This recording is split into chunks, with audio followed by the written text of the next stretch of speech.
Mako na tayo sa ating sunod na topic. Ano po?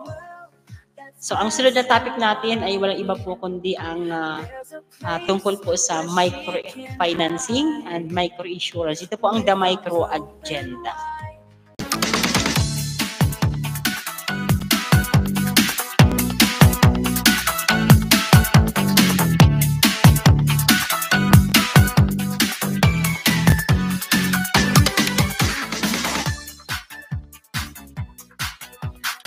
Okay, hello mga ka-flyers, mga katribo. Ang next agenda nga po natin dito po sa The Micro Agenda ay kikilalanin natin ang isa pang addict. Doon sa una nating segment, si Lisa Araneta Marcos, addict di umano sa cocaine. Pero fake news po yan. Linawin natin ha, fake news po yun. Ano po, pinag-uusapan natin yung mga addict dito. Itong pangalawang topic natin, addict din ito. Ano po, dito po sa Card MRI, ito yung pinaka-addict. Sino nga po ito? Pag-uusapan po natin ang buhay ni Dr. Jaime Aristotel D. Alip, ang pinaka-addict sa Card MRI. Hindi po siya addict ng cocaine, hindi po siya addict ng droga. Pinaka-addict po ito pagdating po sa public service, sa poverty eradication, poverty alleviation. Ano po, kasi na-awardan nga ito si Dr. Jaime Aristotel B. Alip bilang isang Ramon Magsaysay Awardee. Ano po, ayan, so addict po ito sa pagtulong sa may hirap. So yan po si Dr. Jaime Aristotel B. Alip, ang founding chairman po ng CART MRI, ang Center for Agriculture and Rural Development. So itong ating segment ngayon ay bilang pagkilala sa isang addict sa public service, addict po sa pagbibigay tulong sa mga mahihirap. Addict kasi yung word ng ating word of the day, word of the program ngayon ay addict. Ano po? So, yun po yung ating word of the day ngayon, addict. Ito po si Dr. Alip, addict po ito sa serbisyo sa mga taga-Card MRI. Ano po? Kung pagdating sa public service, ito na yung pinaka-addict talaga. Ano po? Kasi grabe yung foundation ng kanyang public service. Ano po? So, siya po yung managing director before ng Card MRI, pero ngayon po siya po ay kumbaga, inilipat niya na yung kanyang pamamahala sa susunod na tagapamamahala ng Card MRI. So, nagsisilbi na lamang siya ngayon na para siyang chairman emeritus ng Card MRI. Ano po, pero very active pa rin siya. Ano po. So, pakinggan natin ang isang bahagi ng interview o mga pahayag ni Dr. Ali para mas makilala natin ikaw po ay member ng Card MRI institution. Para mas kilala mo kung sino yung ating big boss dyan. Card MRI, micro-insurance. Sure. Yeah. You know that in my childhood years, very, very young, I always joined my father. Meron siyang small coconut plantation. He's a coconut plantation owner. Maliit lang. And then, pagka-harvest time, I always accompany him to go to the field. So, there is the maghahakot, there is the harvester, mag-iipon, all this, no? Weekend comes, Saturday, Sunday, the workers will come to our house. Hihiram ng pera, they need this money for school, nagkasakit, kailangan bumili ng livelihood or something. But my father is a very generous man. So bigay siya ng bigay. Wala namang bumabalik para magbayad. Oh.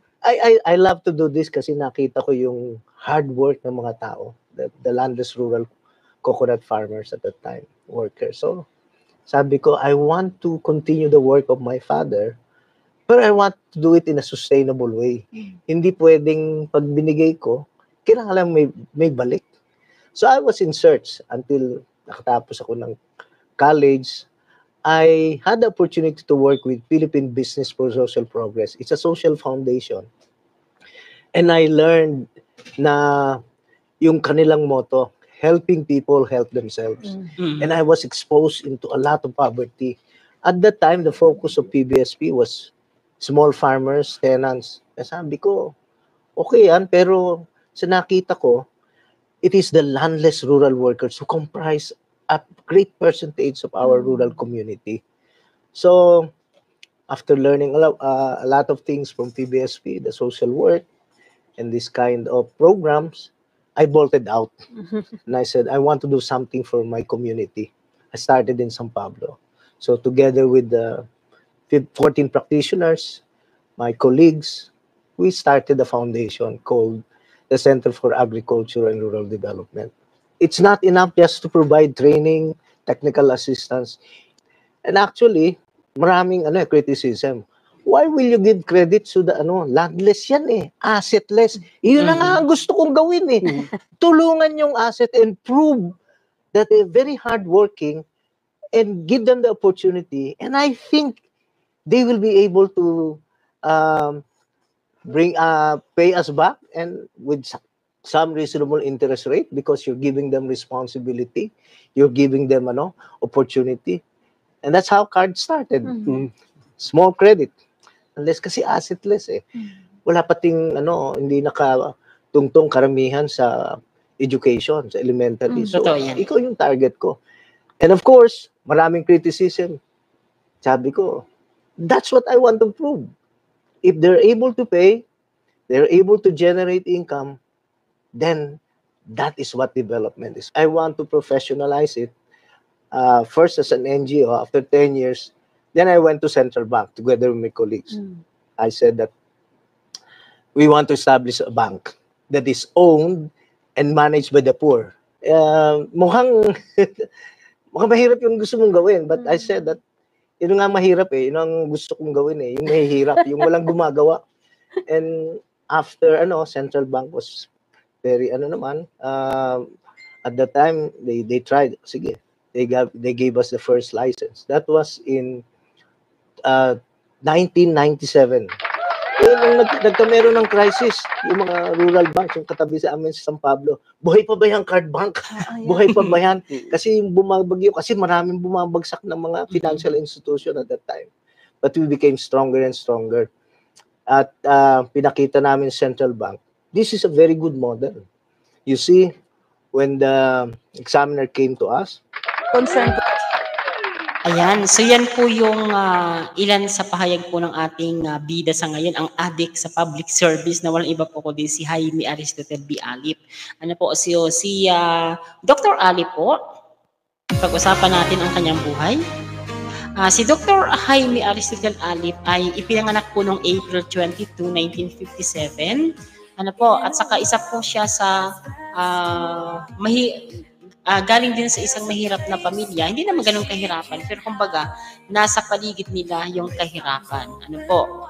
Ayan. So, dahil nga po doon sa kahirapan na nakikita niya sa kanyang kapaligiran, he founded, CARD MRI. Ito pinatag nating Center for Agriculture and Rural Development, Mutually Reinforcing Institutions or CARD MRI. Sa ngayon po siya po ang founder and chairman emeritus. Ano po? Sa kanyang biography, si Alip po ay nag-hold po ng isang degree from the Southeast Asia Interdisciplinary Development Institute dyan sa Antipolo. Ano po, kung saan siya po ay nag-garner ng doctorate degree. At sa University of the Philippines naman dyan sa Los Baños, kung saan nag-aral po siya ng bachelor's degree ng agriculture, master's degree in professional studies. Sa kanyang karir naman, si Dr. Alip po was appointed as Presidential Advisor for Economic Empowerment of the Rural Poor in March 2011. He is also the recipient of the 2019 Ramon V. Del Rosario Award for Nation Building. And nanalo din po sa kaunang pagkakataon po itong si Dr. Alip doon po sa prestigious na Ramon Magsaysay Award noong 2008 para po sa public service. Kaya nga tiyagating adik sa public service. So yan po yung simpleng buhay po ni Dr. Jaime Aristotel B. Alip. Siya po ang founding chairman and chairman emeritus po ng CARD MRI sa ngayon. So ngayon po ang CARD MRI meron na pong almost more than 10 million families. Nag-compress na po yan ng almost 40 million na member ng ating population. Kasi family, pag yung family kasama yung mga bata, asawa, doon sa naka-insured. Kasi hindi lang siya basta membership meron dito para sa microfinancing. Meron din po silang micro-insurance.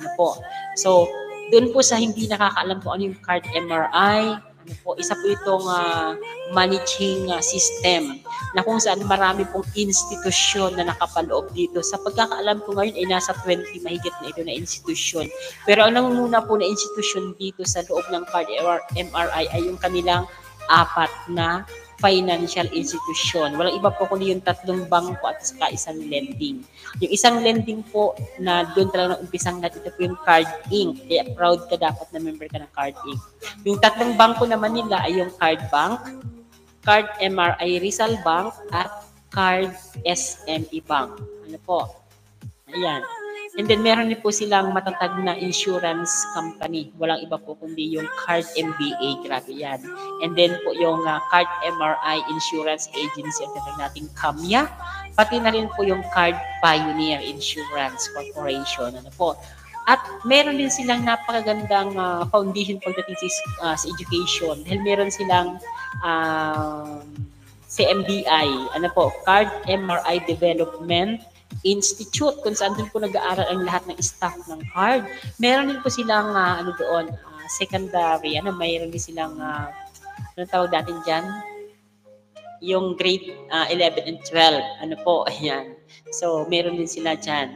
Ano po, hopefully. Alam ko meron na silang doctorate degree dyan sa Master in Microfinancing. Ano po, so, ganyan po kaganda ang card. Ano po. So, yan po si Dr. Alip, ang ating pinaka-addict pagdating sa public service. Ayan. So, ang bahagi ito ng ating agenda, ito po ang The Micro Agenda, at ang bahagi ito ng ating segment ay hatid po ng Salveo Barley Grass at ng Larsky Perfume. Ayan. So, feel the bango with Larsky Perfume. Ayan. This portion is brought to you by Salveo Well, saving lives. Salveo Barley Grass. Why Salveo? Because it is 100% pure and organic, a superfood, an FDA approved, a multi-awarded supplement, grown in a pollution-free environment, organically planted without pesticides and chemicals, harvested at a young age when it is nutritionally dense. Salveo Well, changing lives. Wow!